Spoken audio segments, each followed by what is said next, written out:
수사 의뢰 대상에서 빠진 김영환 지사와 이범석 청주시장에 대해 오송 참사 유족들이 직접 책임을 묻겠다며 검찰에 고발했습니다. 검찰 수사본부가 첫 현장 확인에 나섰습니다. 하천 제방 전문가들과 함께 원인 규명에 초점을 맞췄습니다. 청주공항에 강원도 양양 노선이 생깁니다. 여름 휴가철 3주간 성과에 따라 정기 운항 여부를 결정합니다. 네, 시청자 여러분 안녕하십니까? 계속해서 MBC 뉴스투데이 충북입니다. 오송 궁평 2지하차도 참사 유족들이 김영환 충북지사와 이범석 청주시장 등을 검찰에 고발했습니다. 이들이 국무조정실의 수사 의뢰 대상에서 빠지자 직접 책임을 묻겠다고 나섰습니다. 김은초 기자가 보도합니다. 오송 지하차도 참사 유족들이 청주지검에 고발장을 제출합니다. 피고발인은 김영환 충북지사와 이범석 청주시장, 이상래 행복도시건설청장 등 3명입니다. 유가족 협의회는 14명이 숨진 참사에 책임 있는 기관장들을 중대재해처벌법으로 엄벌해달라고 요구했습니다.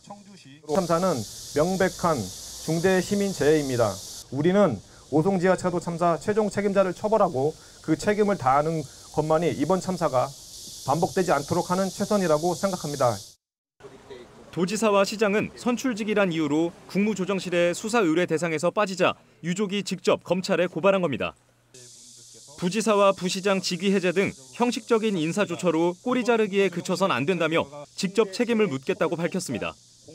지금 국무조정실에서 수사 의뢰한 36명은 대부분은 현장 일선에서 실무 일을 하고 있는 담당자들입니다. 실제 책임은 자치장들이 맡고 있기 때문에 그런 분들이 책임을 져야 되지 않겠나.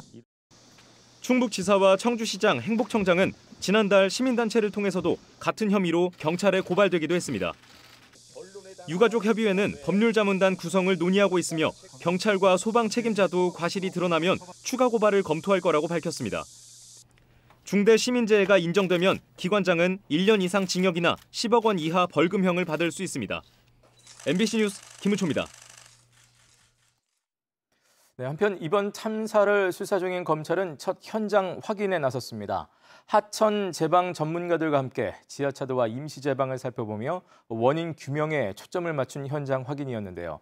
이런 가운데 참사 당일 충북소방본부장 직무대리가 침수 2시간이 다 돼서야 출근한 것으로 드러나 논란이 일고 있습니다. 이지현 기자가 전해드립니다. 배용원 청주지검장을 필두로 한 검찰 수사본부가 수사 착수 이후 처음으로 오송 현장에 나왔습니다. 하천과 제방 분야 교수 등이 동행했습니다. 2차례 압수수색으로 자료를 확보한 데 이어 전문가 집단의 수사 조언을 받기 위해서입니다.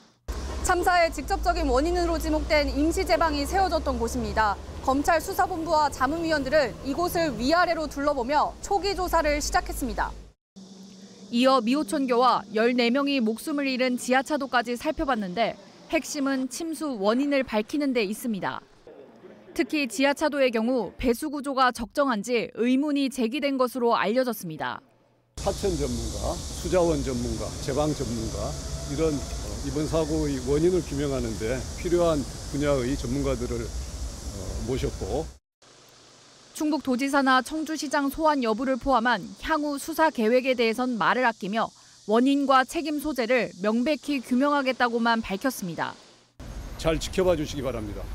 모든 것은 면밀하고 철저한 수사와 증거와 법리에 따라 결정될 것입니다. 이런 가운데 참사 당시 충북소방본부장 직무대리의 동선을 놓고도 논란이 일고 있습니다. 더불어민주당 천준호 의원실이 소방에서 제공받은 자료에 따르면 참사 당일 소방본부장 직무대리는 침수 2시간이 다 된 10시 28분에야 사무실에 도착한 것으로 나타났습니다. 이에 대해 충북소방본부는 국회 현안 질의와 검찰 조사에서 소명하겠다고 밝혔습니다. MBC 뉴스 이지연입니다. 국무조정실이 미호강 임시제방을 지하차도 참사의 선행 요인으로 지목한 것과 관련해 청주시의회 도시건설위원회는 기자회견을 열고 행복도시건설청에 대한 강력한 수사를 촉구했습니다. 청주시의회 도시건설위는 또 제방붕괴 원인규명 공동조사단이 행복청의 부실한 제방 관리를 이번 참사의 원인으로 지목했다며 미호강 범람 피해에 대한 책임과 보상도 행복청이 져야 한다고 주장했습니다. 도의회 오송 참사 특위 구성이 국민의힘의 반대로 무산된 가운데 청주시의회 더불어민주당 의원들도 특위 구성을 제안했습니다. 더불어민주당 청주시 의원들은 지난 2017년 수해로 백서까지 만들었지만 반복적으로 피해가 발생하고 있다며 재난안전대책본부의 구성과 운영, 또 관계기관과의 공조체계 등 매뉴얼이 잘 이행됐는지 신속한 행정사무조사가 필요하다고 밝혔습니다. 해당 안이 발의되면 본회의에 재적의원 과반수가 출석해 출석의원의 과반수가 찬성해야 가결됩니다. 한편 이번 참사와 관련해 김영한 지사가 백서를 기록하고 근본 대책을 세우겠다고 밝혔습니다. 김 지사는 이번 참사를 백서로 기록해 처절하게 반성하고 추모비 등 추모 사업 추진과 유가족, 도민이 참여하는 조직 설립도 검토하겠다고 밝혔습니다. 또 문서형 재난대응 매뉴얼을 현장에서 작동하는 시스템으로 바꾸고 11개 시군과 함께 재발 방지를 위한 근본 대책을 만들겠다고 덧붙였습니다. 제주행뿐이었던 청주공항 국내선이 오는 11일부터 거점항공사 에어로케이가 청주 양양 노선을 신규 취항하면서 하나 더 늘어나게 됩니다. 여름 휴가철 3주 동안의 운영 성과에 따라 정기 운항 여부가 결정될 예정입니다. 정재영 기자가 전해드립니다. 국토의 정중앙에 위치해 바다가 없는 충청북도. 해수욕 한 번 하려면 가장 가까운 서해조차 차로 2시간 남짓 가야 합니다. 여름 피서지 중 하나로 연간 수백만 명이 찾는 강원 동해안까지는 청주 기준 3시간 30분, 그나마 가까운 충주 역시 3시간 가까이 소요됩니다. 대중교통으로는 더 걸려 차라리 해외가 가깝다는 얘기가 나올 정도였는데 오는 11일부터는 달라집니다. 거점항공사 에어로케이가 청주와 양양으로 가는 항공편을 취항해 매일 운항하기로 했습니다. 비행 시간은 딱 1시간입니다.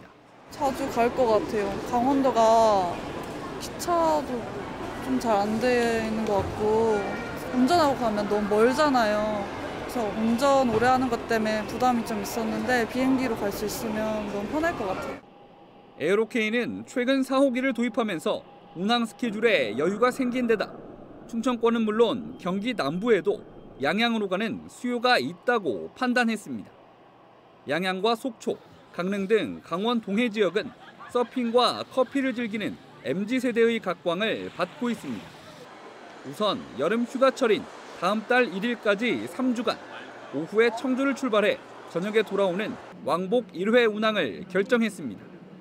운임은 에어로케이 제주 노선 대비 30% 정도 저렴하게 책정했다고 밝혔습니다. 이번에 해보고 만약에 수요가 많고 찾는 분들이 많아주신다고 하면 저희 에어로케에서는 적극적으로 정기편으로도 검토를 해볼 의향이 있습니다. 청주공항에 제주가 아닌 지역으로 가는 국내선이 생긴 건 개항 초기 김해 노선 이후 처음입니다. 빠르게 회복 중인 국제선 역시 첫 취항한 일본 나리타를 비롯해 4개국 7개 노선으로 늘었고 다음 달 7일부터는 대만 타이베이가 추가될 예정입니다. 공항 활성화에 발목을 잡고 있는 시간당 6, 7회뿐인 슬롯, 부족한 정비 공간과 편의시설 등의 개선을 서둘러야 할 이유가 점점 늘고 있습니다. MBC 뉴스 정지영입니다.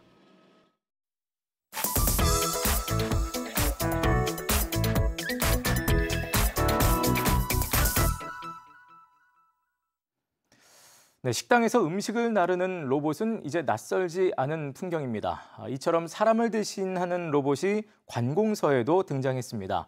이른바 로봇 공무원이죠. 대구 MBC 한태현 기자가 소개합니다. 구미시 청사 2층 문서실 앞에 로봇이 서 있습니다. 직원이 문서를 넣자 문을 닫은 로봇은 어디론가 향합니다. 사무실 앞에 도착해 문서 받을 담당자에게 전화를 겁니다. 로봇 주무관이 서류를 들고 문 앞에 도착했습니다. 문 앞에서 수령해 주세요. 문서 배송을 맡은 이 로봇은 구미시 1호 로봇 주무관입니다. 지난해 서울에서 로봇 주무관을 도입하기도 했는데 대구와 경북에서는 구미가 처음입니다. 기존 로봇과는 달리 혼자 엘리베이터를 타고 건물 1층부터 5층까지 옮겨 다니며 일합니다. 청사 안내와 홍보 기능만 하던 다른 행정관청 로봇과 비교해도 성능이 향상됐습니다. 로봇 주무관은 청사내를 누비며 문서 배송 및 시정 홍보를 담당하며 공공행정 업무의 효율성을 높이고 시민들의 관심을 높일 수 있는 계기가 될 것으로 생각합니다. 이 사업을 통해서 민간 중심의 로봇 분야가 공공 분야로 확대되는 초석이 될 것으로 보이며 구미시가 도입한 로봇은 국내 서빙 로봇 업체가 구미의 로봇 완제품 제조업체와 협력해 만들었습니다. 청사 내에서 업무를 위해서 이제 많은 물건들을 날라야 되는 경우들이 있는 것 같습니다. 일단 결제 서류를 가지고 결제를 받으러 가야 되는데 이런 것들을 이제 로봇이 이제 전달을 함으로 해서 시간을 세이브할 수도 있고 또 이제 결제 서류를 들고 갔을 때 또 이제 어떤 결제에 대한 부담감? AI 기술이 날로 고도화되면서 사람 대신 로봇이 이제는 행정 분야까지 진출하고 있습니다. MBC 뉴스 한태현입니다.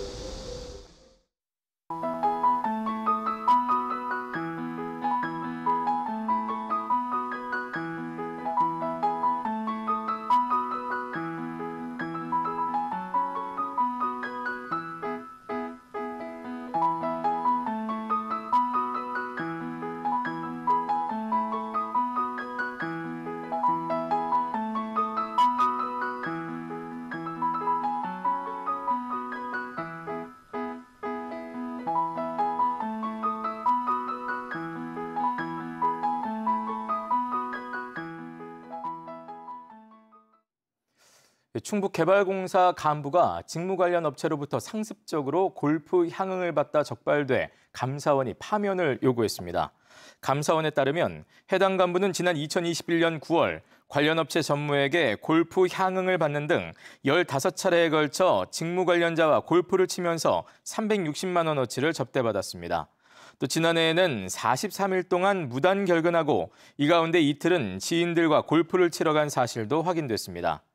해당 간부는 감사원에서 평소 알고 지내던 지인이라 직무 관련자라 생각하지 않았다고 진술한 것으로 알려졌습니다. 괴산군이 침수 피해를 겪은 이재민들의 보일러와 가전제품의 무상교체를 지원합니다. 괴산군은 이번 수해 이후 사회복지 공동모금회를 통해 보일러와 가전제품 등 2억 5천여만 원 상당의 후원이 들어왔다며 침수 피해가 큰 이재민 312가구에 대해 무상 교체를 실시합니다. 현재 괴산군에는 임시 주거시설 17곳에 40가구 81명이 대피 중입니다. 지역에 체류하며 실질적인 활력을 높이는 사람까지 지역의 인구로 보는 생활 인구가 올해 최초로 단양군에서 산정됩니다.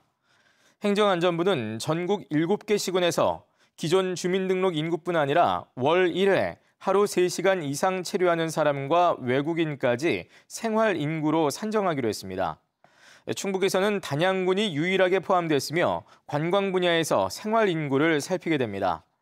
행정안전부는 연말쯤 7개 시군의 생활 인구를 최종 공표하고 내년에는 전국 89개 인구 감소 지역으로 이를 확대할 계획입니다. 청주 청석굴 수변공원의 달천변에서 오는 7일부터 다음 달 16일까지 카약, 패들보드 체험 행사가 진행됩니다. 행사지는 옥하구곡 관광길의 제1경인 청석굴이 있는 곳으로 매일 오전 11시부터 오후 3시까지 카약 12대와 패들보드 15대가 운영됩니다. 30분 체험 기준 요금은 성인 5,000원, 청소년 2,000원, 어린이 1,000원으로 어린이나 유아는 보호자와 함께 탑승합니다. 사전 예약은 오늘부터 청주시 통합 예약 시스템을 통해 할 수 있습니다. 괴산 홍고추 시장이 어제 새벽에 문을 열고 이달 말까지 괴산읍 장날인 3일과 8일에 운영됩니다. 괴산군 농산물유통센터 광장에 마련된 홍고추 시장은 오전 5시부터 오전 7시까지 열리며 올해 생산된 25톤이 거래될 예정입니다. 네, 뉴스를 마칩니다. 고맙습니다.